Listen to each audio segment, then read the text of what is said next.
Good morning, good afternoon, good evening. Thank you for joining us. I'm Franziska Ohnsorge, the World Bank's Chief Economist for South Asia, and I am joined by Indamit Gill, the Chief Economist for the whole of the World Bank. So we've just launched our South Asia Development Update on AI and trade and their labour market implications. South Asia in some ways is the bellwether of the transformation that AI may bring to many jobs. For example, we are already seeing a double-digit decline in job openings for the kinds of jobs that can mostly be done by AI as well. So that's about 7% of South Asia's workforce who are in these kinds of jobs. A much larger group is likely to benefit from AI.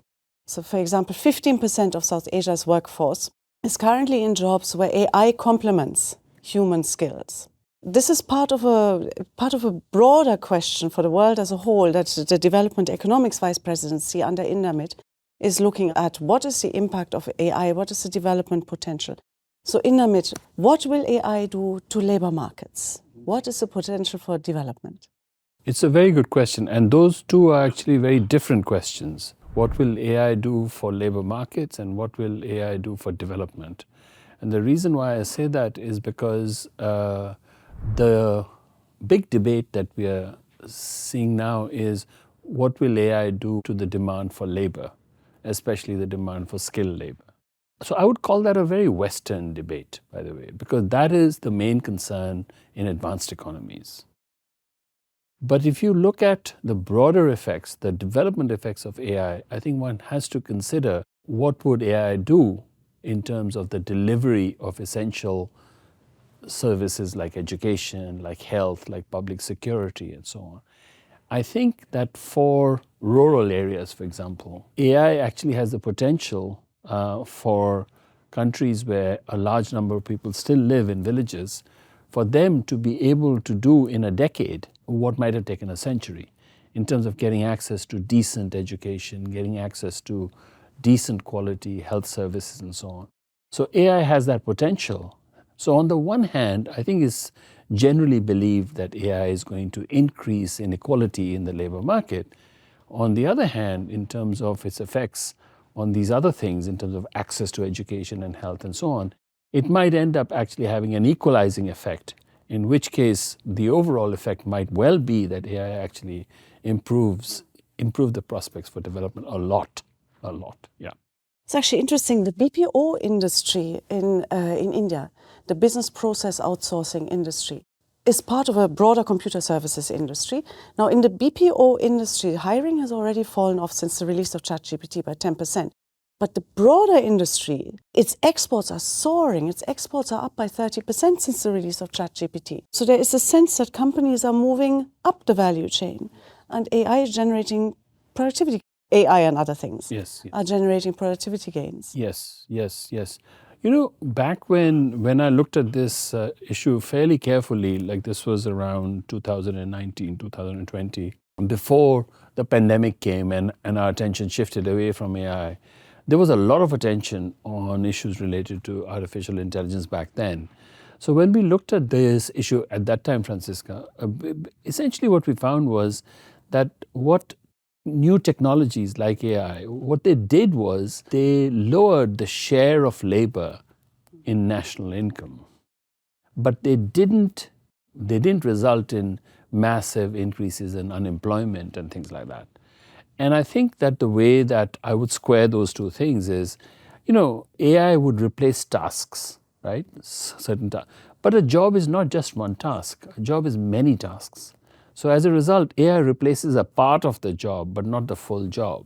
I think it squares well with that stylized fact, which is that with each new technology, the share of labor income goes down, but not necessarily, it doesn't lead to an increase in unemployment.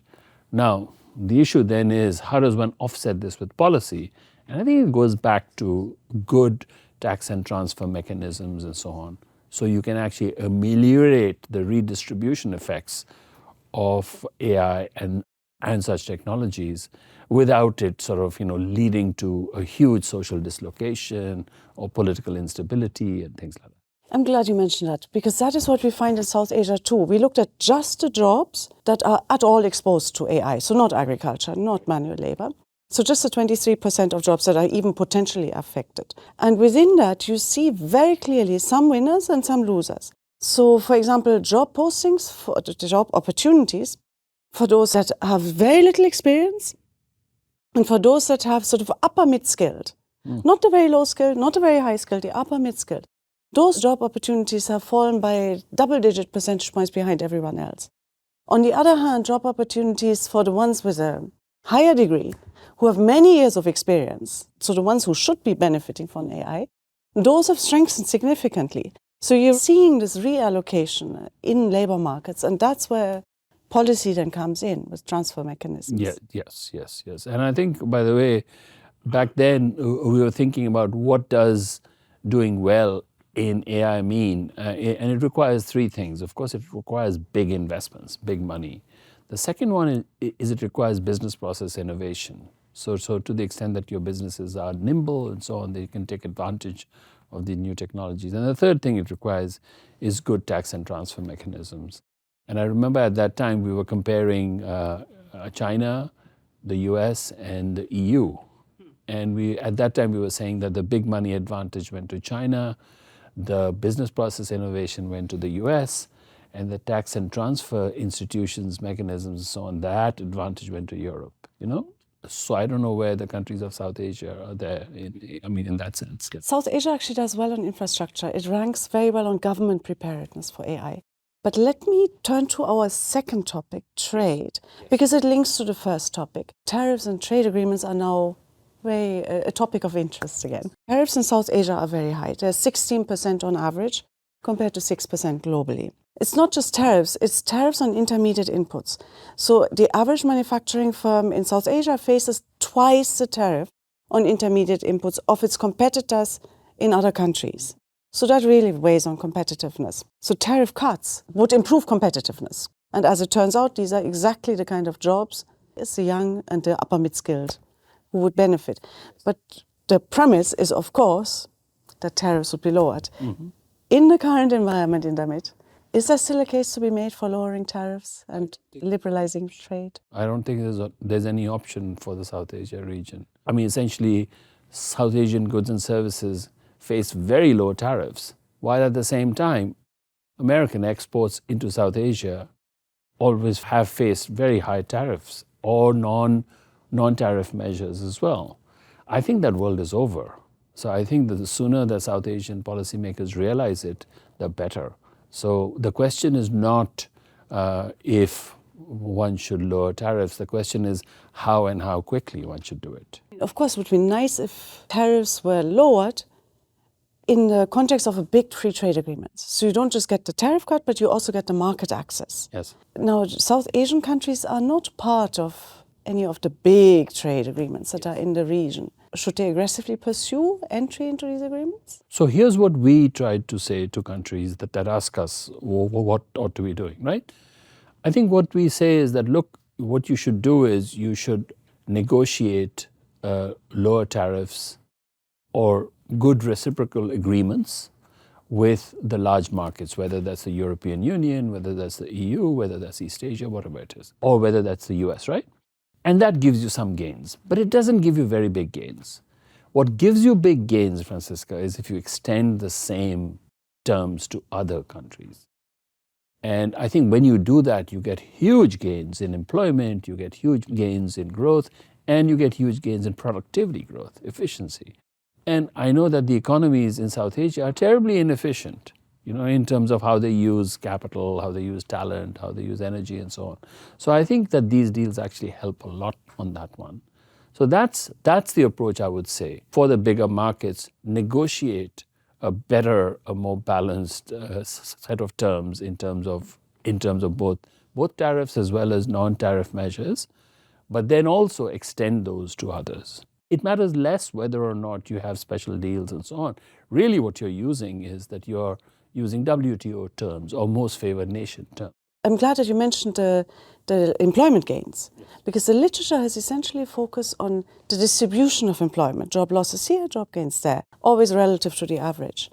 So when we looked at an event study, a simple plain vanilla event study of what happened during past episodes of very big tariff cuts, we do see a significant increase in employment. There is an aggregate employment effect. But there are, of course, again, these groups that benefit more than others, and that become full circle, just like in the AI topic. There is a room for policy to smooth out some of these differences. And the way we economists put it is we say, look, there's going to be a substitution effect because you bring in technologies and so on, which might be labor displacing. But then you have a scale effect, which means that you actually are producing much more because you're tapping larger markets and so on, and you become more efficient. And that leads to an employment effect that sometimes, or generally, often actually, more than offsets. It's not just South Asia in which we see this, it's in East Asia too. Well, thank you very much for this conversation, Indamit. It was a pleasure, as usual. And thank you to the audience for joining us. And do read up some more in our recently launched South Asia Development Update, Jobs, AI and Trade.